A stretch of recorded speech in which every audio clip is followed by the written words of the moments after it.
બ્રહ્માંડનું કથન દર્શાવ્યું છે, પાતાળ લોકનું વિવરણ કર્યું છે. વ્યાસજી કહે એક જ દાન કરવાથી સઘળા ફળ મળી જાય એવું કયું દાન છે? એક જ દાન કરવાથી બાપા બધાને ફળ મળે તો એ કહે છે બ્રહ્માંડનું દાન. શ્રેષ્ઠ દાન એ બ્રહ્માંડનું દાન. તેથી માનવીને સંસાર પાર કરી લેવા હેતુ બ્રહ્માંડનું દાન કરવું જોઈએ.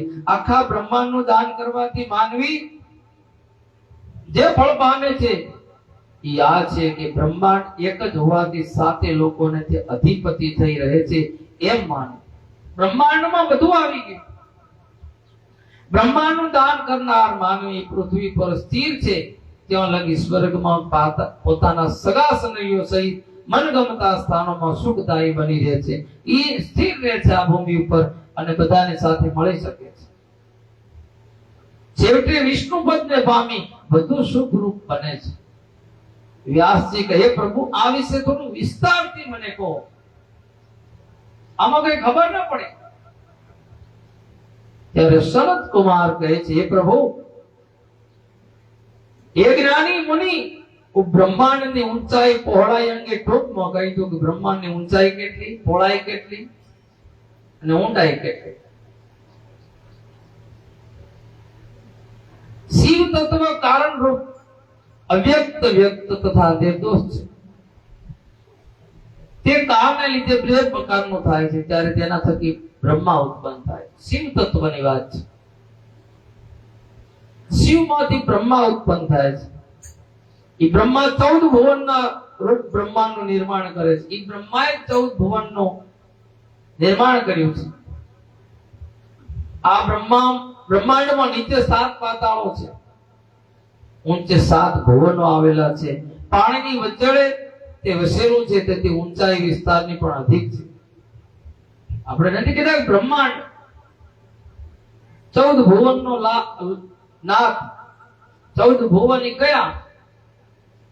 14 છે એ ભુવનો છે. 7 પાતાળ અને 7 ભુવનો છે. ઊંચે પાણીની વચ્ચે તે વસેલું છે. પાણીની વચ્ચે છે. તેની ઊંચાઈ વિસ્તારથી પણ અધિક છે. તેનો આધાર તે શેષનાગ અને તે વિષ્ણુ કહેવાય છે. આ પૃથ્વી શેષનાગની આમ ફોડ ઉપર આપણે કહીએ એના ઉપર ટકેલી છે. ને એ શેષનાગ એ જ ભગવાન વિષ્ણુ, એ જ લક્ષ્મણ શેષા અવતાર આપણે કહીએ. બધા અવતારોમાં એ જ ભગવાન વિષ્ણુ કો, लक्ष्मण जी को नाग शेष नाग ऊपर आ पृथ्वी वचोवच છે, ચારે બાજુ પાણી છે. તેનો આધાર છે શેષનાગ. બ્રહ્માએ વચન આપેલ છે તેથી શેષનાગ આખા બ્રહ્માંડને ધારણ કરે છે. બ્રહ્માએ વચન આપ્યું છે, એનો ભાર એના ઉપર છે. તો શેષનાગનું વર્ણન કરવા માટે કઈ સક્ષમ નથી. તેમને સિદ્ધાંત અનંત કહે છે કે ઋષિઓના સમૂહ તેને પૂજે 1000 માથા, વેણ ઉપર 1000 જેટલા મણીઓ સગળી દિશાઓને પ્રકાશિત કરી મૂકે છે. તે કલ્યાણકારી અને નિર્મળ છે. આખી દિશાઓને પ્રકાશિત કરે છે. શેષનાગ અદ્ભુત છે, અદ્વિતીય છે. આ શેષનાગ જાણે કૈલાસ પર્વત સમાધિ છે. આમ કૈલાસ પર્વત જેવા દેખાય છે. અંદર નાગ કન્યાઓ તેમની પૂજા કરે છે, વંદન કરે. શેષનાગ રુદ્ર સ્વરૂપે જ છે. શેષનાગ પાતાળના મૂળમાં રહેલા છે. તેનો દિવ્યમય અગ્નિ શિખાઓ પાથરે છે. શિખાઓ ત્રણેય જગતને બાળી નાખ્યા પછી શાંત થાય છે. ત્રણેય જગતને બાળ્યા પછી શાંત થાય છે એમ સાંભળવા મળે છે. શેષનાગ જ્યારે ડોલે છે ત્યારે પર્વતો, પાણી તથા જંગલો સહિત આખી પૃથ્વી ડોલવા લાગે છે. શેષનાગ ડોલ્યા હતા 2001 માં 26મી જાન્યુઆરી, યાદ છે બધા? 2001 ને 26મી જાન્યુઆરી આપણે એને ભૂકંપ કહીએ, ધરતીકંપ કહીએ. શેષનાગ ડોલાવે છે. એ મુનિ શ્રેષ્ઠ દરેક પાતાળ 10,000 યોજન વિસ્તારેલું છે. દરેક પાતાળ 7 પાતાળ છે ને, એમાં એક છે 10,000 યોજન. એક યોજન એટલે 400 ગામ, 10,000 યોજન છે. ઘણા હજારો કહેવાય. અતલ, વિતલ, સુતલ, રસાતલ, તલ, તલાતલ અને સાતમો પાતાળ એમ મનાય છે.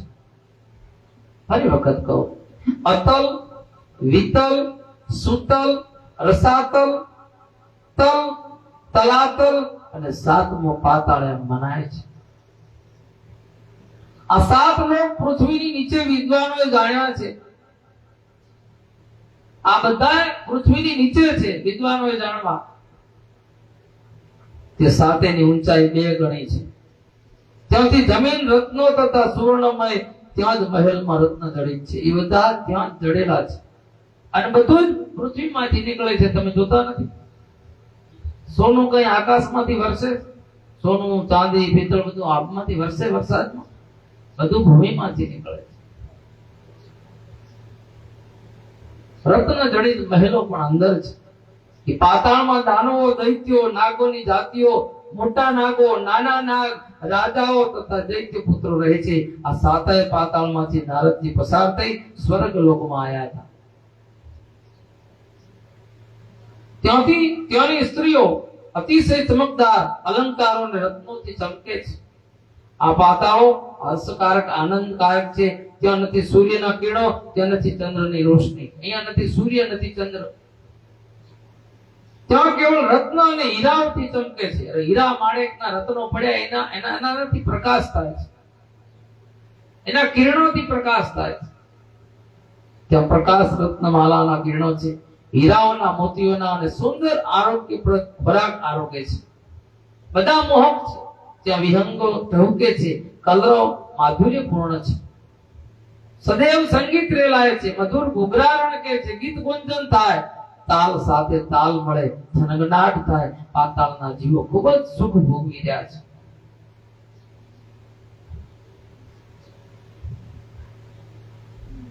તે સામોટો પરિષ્ઠેદા નકાસ્તો નછોણો સ્વહત મતો મુનીશ્વર શ્રેષ્ઠ પશ્યંતે યત્ર પાપિન.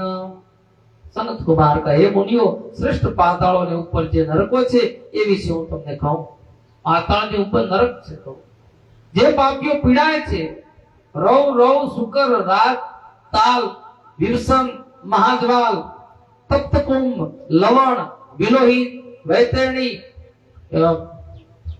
પુઈવહા, કુમી ભોજન, ઘોર, અસીપત્રવન, દારૂણ, લાલાભક્ષ, પ્રાયવ્યુહ, બહિજ્વલાર, અર્ધશિરા, સંદેશ, કાલસૂત્ર, તમસ, અવિચિરોધન, સ્વભોજન, રુષ્ટ, મહારો, સામલી ઇત્યાદિ ઘણા કષ્ટદાયક, દુઃખદાયક નરકો છે.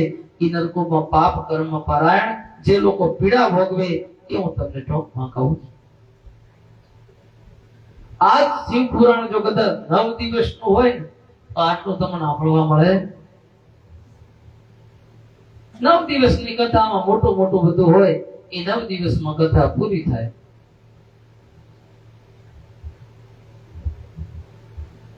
માસ પારાયણ છે. માસ પારાયણમાં સંપૂર્ણ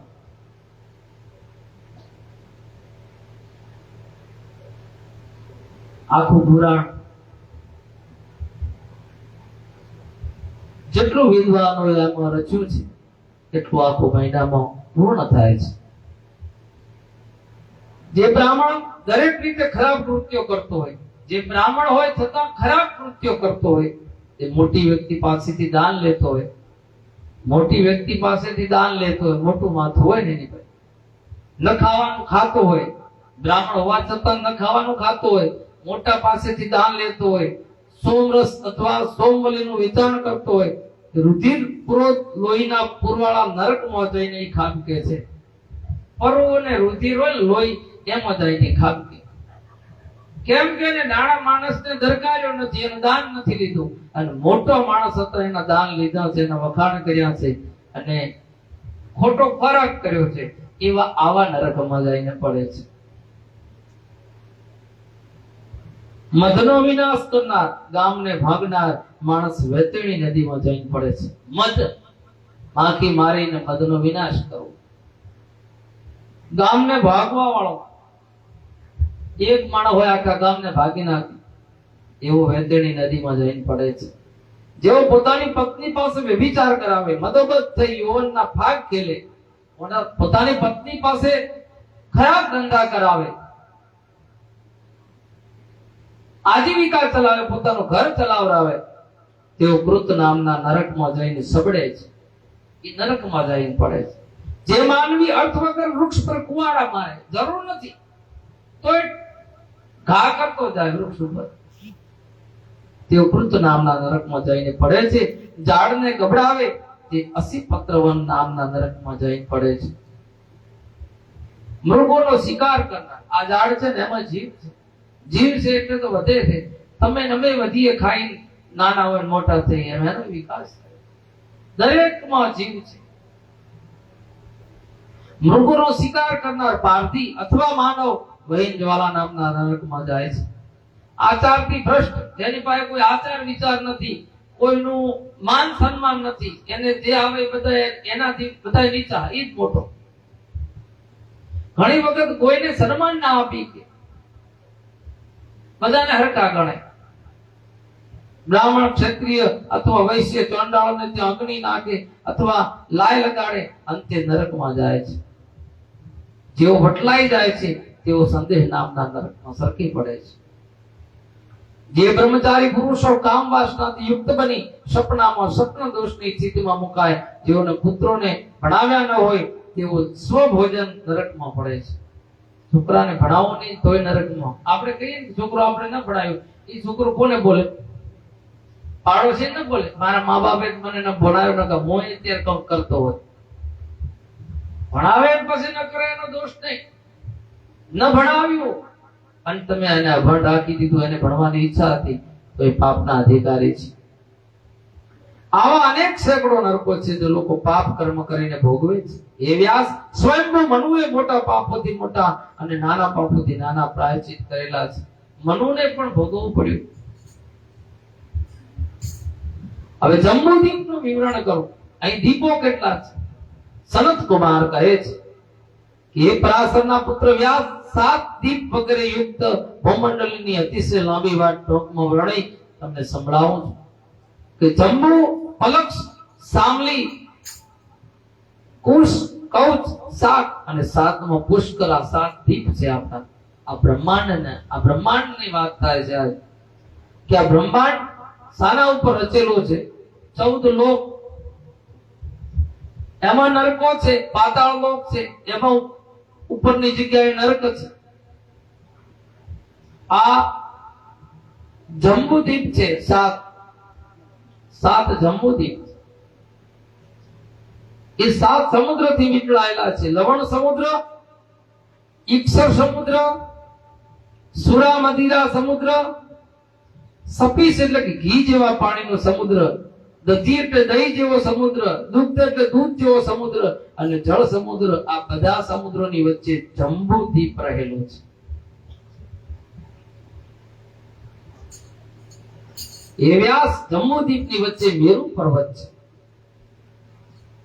જેનું વલણ કર્યું મેરુ પર્વત નાગના નેત્રા કર્યા હતા. જે 16 યોજન નીચે જમીનમાં રહેલો છે. કેટલો? 16 યોજન જમીનમાં છે.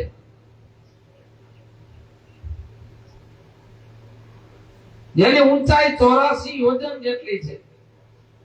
એટલો જમીનમાં ને એટલો બહાર. તેના શિખર ઉપર 32 યોજનનો વિસ્તાર આવેલો છે. અણી ઉપર 32 યોજન પહોળો છે. અણી કહેવાય ને એના ઉપર એટલી જગ્યા છે.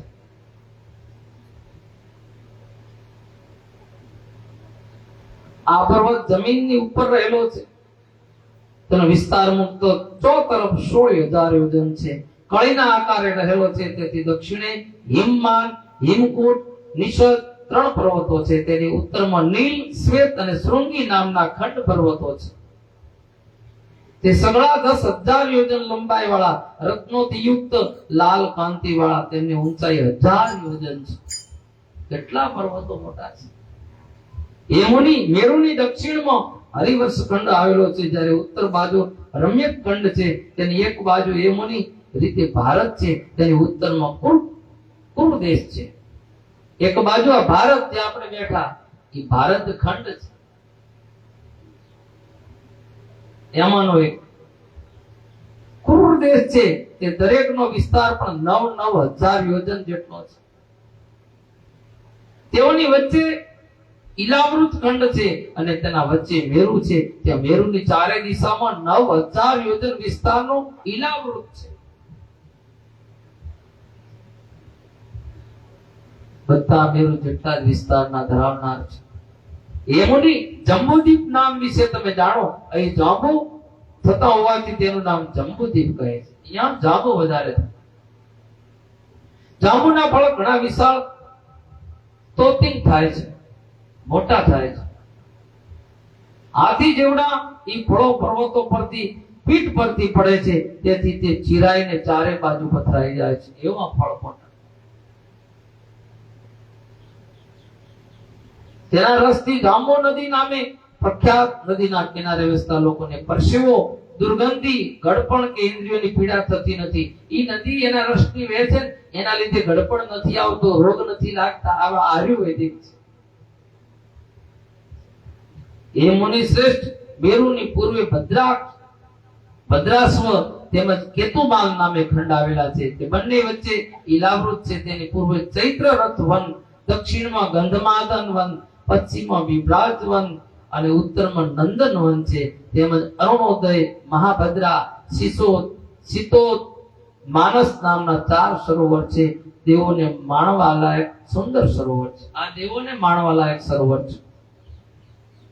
મેરુથી પૂર્વમાં સીતાંજન, કુરર, માલ્યવાન આ બધા એકથી ચડ્યા હતા. કેસરાચલ જેવા પર્વતો દક્ષિણમાં ત્રિકૂટ વિસ્તારીને શોભાયમાન બનાવ્યા છે.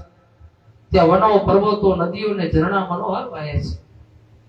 આ બ્રહ્માની નગરીમાં ચંદ્રમંડલને પાડી દઈએ વિષ્ણુના ચરણમાંથી નીકળે ગંગા નદી વહે.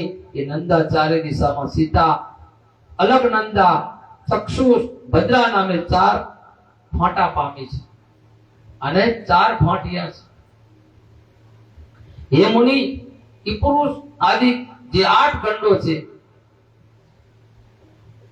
ચક્ષુષ, ભદ્રા નામે 4 ફાંટા પામી. એમાં 8 ખંડો તેઓ શોક, ઉદ્વેગ, આપત્તિ નથી. ત્યાંથી પ્રજા સ્વસ્થ તથા સુખી છે. ત્યાં કોઈ આપત્તિ નથી. આ 2 ખંડમાં લાંબા આયુષ્ય વાળી પ્રજા થાય છે, એની ઉંમર વધારે રહે છે. ત્યાં સત, ત્રેતા અને દ્વાપર 3 યુગમાં, કળિયુગ જ નહીં, ચારે બાજુ પાણી હોય છે. તે સ્થાનમાં વરસાદ પણ થતો નથી. ચારે યુગમાં અહીંયા ચારે બાજુ પાણી હોય છે અને વરસાદ થતો નથી. એ 7 ખંડોમાં સોનેરી રેતાવાળી સેંકડો સુંદર નદીઓ છે. સોનેરી રેતવાળી નાની નદીઓ પણ ઘણી છે, જેઓમાં પુણ્યશાળી માણસ ક્રીડા કરે છે. આમ જે સ્થળ, પર્વતો, નદીઓ, ઝરણા વહે એ ઘણા શોભાયમાન છે. 7 દીપોનું વિવરણ કર્યું છે. સનત કુમાર કહે, હવે હું ભારત ખંડનું વર્ણન કરું. હિમાલયથી દક્ષિણમાં સમુદ્રની ઉત્તરે જે ભારતીય સૃષ્ટિ છે, આ આપણે હાલ બેઠા. યમુની એ ભારતનો વિસ્તાર 9,000 યોજન છે. તેને સ્વર્ગ તથા મોક્ષ માટેની ભૂમિ કહે છે. અહીં સ્વર્ગ અને મોક્ષ જેવું બધું આ ભૂમિ ઉપર છે. ભારતની ભૂમિ મહાન છે, પવિત્ર છે. બીજા કોઈ દેશનું નામ માં નથી. એક ભારત માતા કી જય બોલાય, બીજા કોઈ દેશનું નામ માતા કી જય બોલાય? કોઈ પણ દેશમાં ક્યાંય આવું નામ છે ભારત માતા કી જય? નહીં.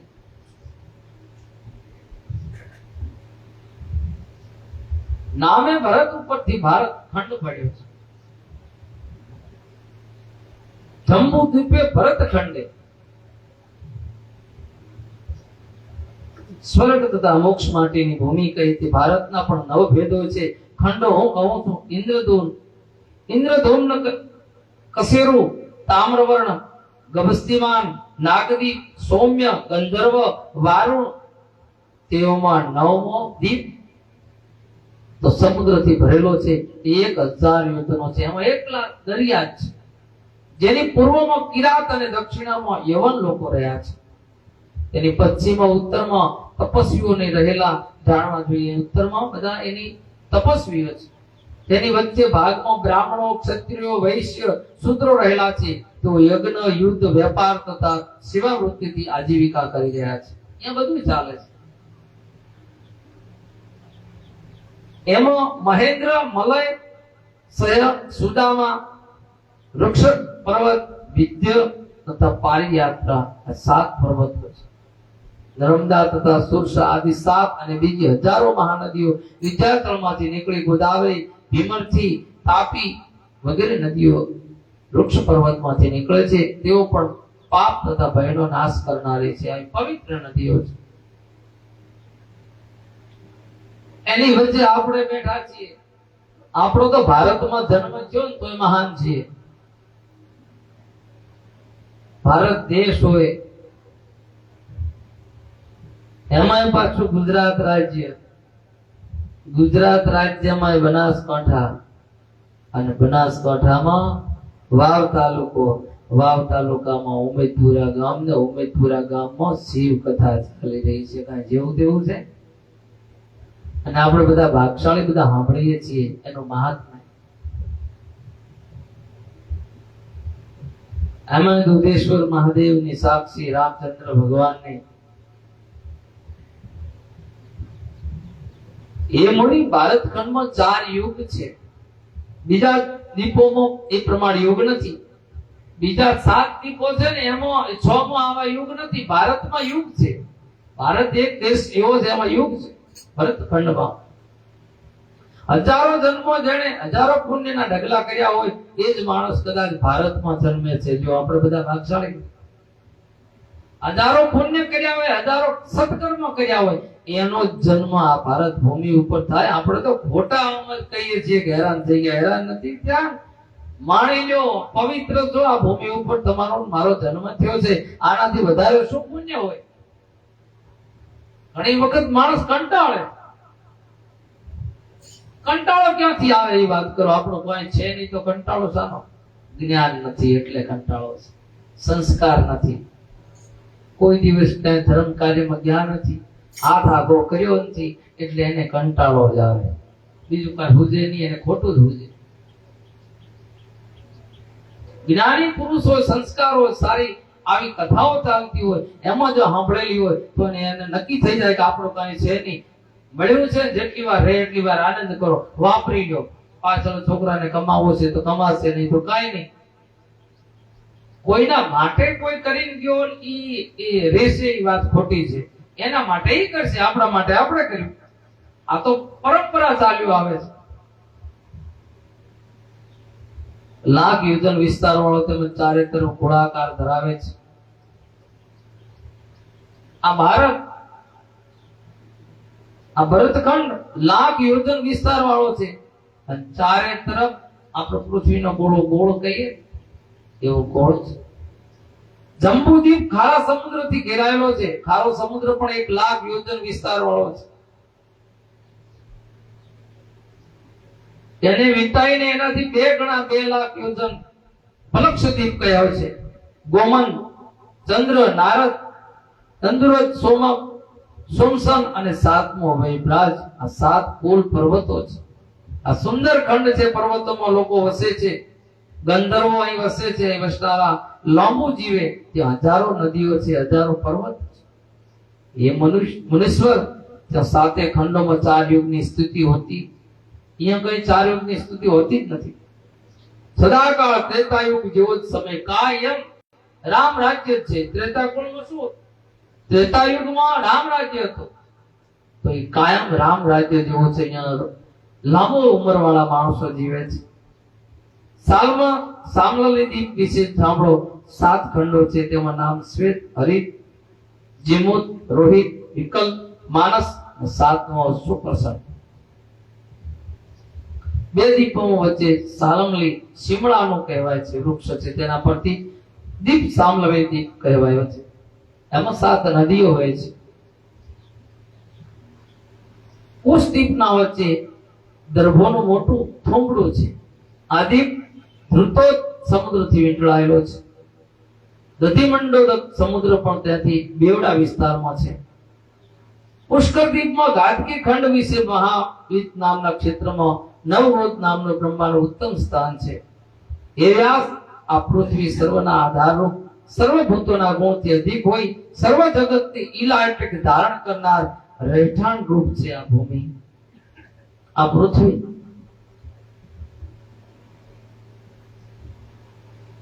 સનત કુમાર કહે છે, સૂર્ય અને ચંદ્રના કિરણોને જે ભાગે પ્રકાશ પામે ત્યાં સુધીના વિસ્તારને પૃથ્વીને ભૂલોક કહેવાય છે, એને ભૂલોક કહેવાય. આ બ્રહ્માંડ 10 ગણા જળથી, અગ્નિથી, વાયુથી, આકાશથી, અંધકારથી વીંટળાયેલું છે. વ્યાસ કહે, હે સનત કુમાર, બ્રહ્માંડની ઉપર લોક છે ખરા?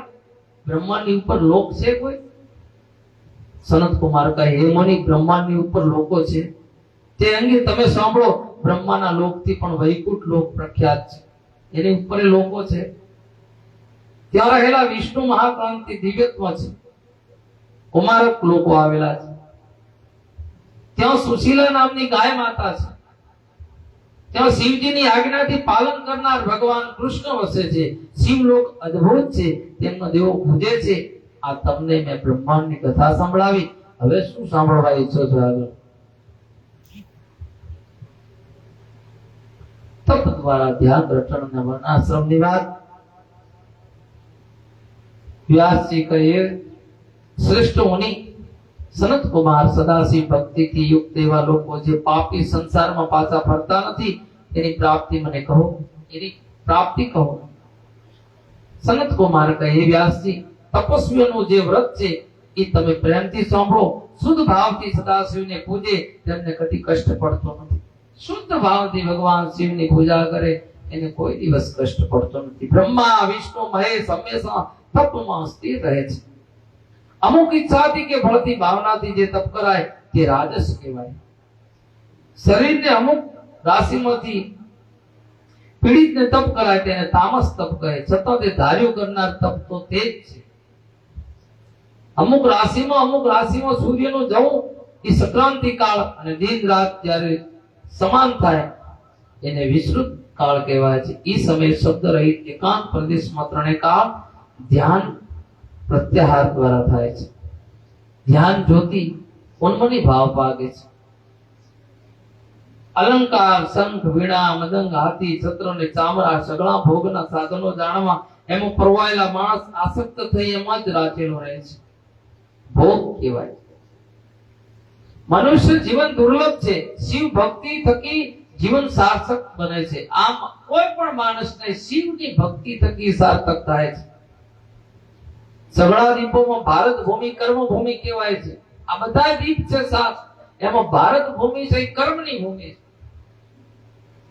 એટલે અહીંથી સ્વર્ગ તથા મોક્ષ મેળવી શકાય છે. આ ભૂમિ ઉપરથી સ્વર્ગમાં જવાય અને મોક્ષ પણ મળી શકે છે. એટલે હું કહું છું કે અહીં જન્મ થયો આપણો મહાન છે. અને જો નિરાંતે કથામાં ઊંઘો હોય તો ઊંઘાય, આંખ મળી જાય. કેટલી સુખની સાહેબી કહેવાય, વિચાર કરો. જ્યાં સુધી શરીર સ્વસ્થ હોય ત્યાં સુધી ધર્મમય રહેવું, પૂજન અર્ચન કરવું. અસ્વસ્થ બન્યા પછી શિવ રટણ કરવું જોઈએ. દરેક સ્થિતિમાં શિવનું રટણ કરવાથી કષ્ટો દૂર થાય, ઉત્તમ ફળ પ્રાપ્ત મળે. ક્યારેક એવું માણસ કંટાળી જાય, પીડાઈ જાય, કંટાળો આવે, દુઃખી થાય, ત્યારે શિવનું રટણ કરવા માંડજો. ભગવાન ભોળીઓનાથ શાંતિ આપશે. કોણ ક્યારે મરે તે અંગે કશું કહેવાતું નથી. કોણ ક્યારે મરે એ કશું કહેવાતું નથી. તેનો નાશ છે. કોનું મરણ વહેલું થશે એ અંગે કશું કહેવાતું નથી. આનું કોઈ કહી શકતું નથી. મરવાનું જ હોય તો માણસે પોતે ધર્મ કર્મ કરવું જોઈએ. બધાને ખબર જ છે કે મરવાનું છે તો ધર્મ ને કર્મ ન કરવું પડે. બધા જન્મ્યા એટલે એક દિવસ 100% મરવાના છે. અને હજારો અહીંથી લાખો જતા રહ્યા અને આપણો હવે વારો આવે એમાં કઈ નવાઈ નથી ને એમાં ખોટું નથી. આપણે જતા રહેશું, પરિવાર દુઃખી થઈ જશે, કોઈ કરશે નહીં. બધા ના, આનાથી હવાયું થશે, મનમાં હોય તો કાઢી નાખશે. કોઈના જવાથી કઈ અટકતું નથી. એટલે ધર્મ કર્મ કરીને જાવું તો પોતાના જીવાત્માને શાંતિ મળે. યથાશક્તિ દાન કરવું જોઈએ, ભજન પૂજન કરવું જોઈએ, આરતીમાં ગૂંથાયેલું રહેવું જોઈએ. આમ કરવાથી શરીર સ્વસ્થ રહે છે. આવામાં તમે શરીરનો ઉપયોગ કરો ને, ભજન હોય તો ભજનમાં જાઉં 1-2 કલાક, ક્યાં પૂજન થતું હોય, હવન થતો હોય તો અહીંયા 2 કલાક ભરી કાન દઈ દેવા, સ્વાહા સ્વાહાના મંત્રોચ્ચાર થતા હોય તો આપણા કાન પવિત્ર થાય.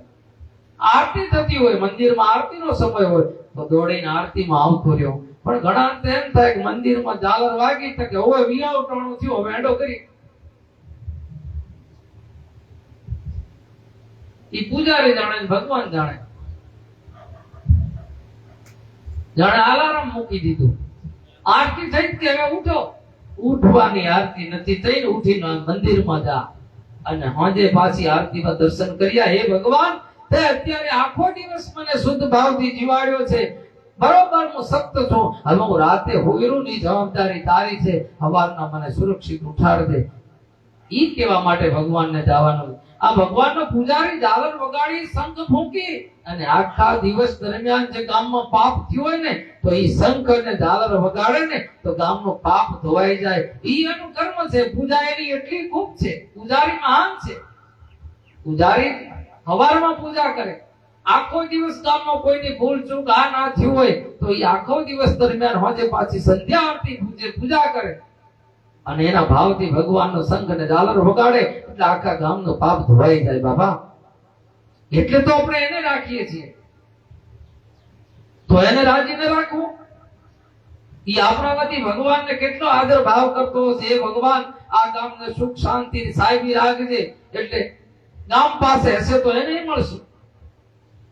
આ એનો ભાવ હોય છે કાયમ ભગવાન આગળ. બીજાને ભાગશાળી બનાવવાની વૃત્તિ પૂજારીની હોય છે. ધર્મ કર્મ કરતું રહેવું જોઈએ. આત્મીય શાંતિ વધે, આત્માને શાંતિ થાય. પણ આ હાથે જો કોઈને કોઈ દાન પુણ્ય કશું ન કર્યું હોય પછી છેલ્લે એમ કે બળતરા થાય છે, કઈ ઉપાય છે? થાય. એવા ગૃહ ખૂબ જ પુણ્ય કરે તેઓ પગલે પગલે શાંતિમય જીવન પસાર કરે. જેણે જેટલું બન્યું થોડામાંથી થોડું, જે માણસ પુણ્ય કરવામાં આગળ હશે એની જિંદગી શાંતિમય પસાર થતી હશે. એનો ચહેરો હસતો હોય છે જાણતો વધારે. અને અમુક ના મોઢા તો આમ તમે આમ જોયું ને તો એમ ઉતરેલું હોય એવું થાય. હંમેશા માનવીય પુણ્ય કરવો, પાપના પડછાયાથી દૂર રહેવું. આ પાપી માણસો એનાથી દૂર ભાગવું, એનો પડછાયો ન પડવા દેતા, એનો સંગ નહીં કરવાનો. થોડું પણ પુણ્ય કરે, અગર પૂજન અર્ચન કરે, હંમેશા સાંજ સવારે શિવનું સ્મરણ કરે, તેમને નરક દ્વારે જવું પડતું નથી. થોડું વાલ્યું હોય તો થોડું કરજો, પણ આટલું તમે કરતા રહેજો તો એને નરકનો દ્વાર મળતો નથી. જેવો સંપૂર્ણ ભાવથી શિવને ભજે છે, શિવનું રટણ કરે તેમજ પુણ્ય કરીએ તેવું સદૈવ મહેશ્વરના શરણે રહે છે. જેમણે શિવ અને હર હર નામનો ઉચ્ચાર કર્યો સુખદાયી બને તે અવશ્ય માનો. શિવ એનું નિર્મળ નામ કેવળ સાંભળીને મોક્ષ પામ્યો. શિવની ભક્તિથી તક્ષણે ભોગ તથા મોક્ષ મેળવે છે.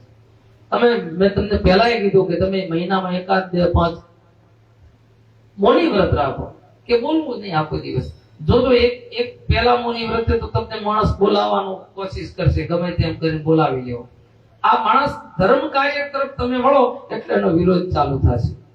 ગમે એમ કરીને બોલાવી લેવો, કંઈક યાદ કરાવીને બોલાવી લેવો, પાછળ પડે. પછી તમને 1 મહિનાના 5 દિવસ કાઢ્યા, બીજા મહિનાના 5 દિવસ પછી તો ઈનો જ વ્યક્તિ કહેશે કે ભાઈ ફલાણા ભાઈ તો કે એને બાપા આજ મૌન છે, એને મત બોલાવશો. ઈ તમારી પક્ષે થઈ જાય. બીજો કોઈ કોશિશ કરતો નથી કેવા મળે નહીં એમને આજ મૌન છે, મને ખબર છે, તમે એમને મત બોલાવજો, એને મૌનમાં રહેવા દો. જો તરફ થયો ઈ તરફી પણ થોડું કષ્ટ સહન કરવા તૈયાર રહેવું જોઈએ. ગમે ત્યારે તમે ધર્મનું કાર્ય ઉપાડશો વિઘ્ન પહેલે પાયે છે. ઈ વિઘ્નોમાંથી તમે પસાર કરીને જાઓ તમને સફળતા મળશે. આજની કથા અહીં આપણે વિરામ લઈએ. વર્ણા ધર્મનું પાલન કરે અને શ્રેષ્ઠ માર્ગ ઈ આવતીકાલે આપણે કથા કહીશું.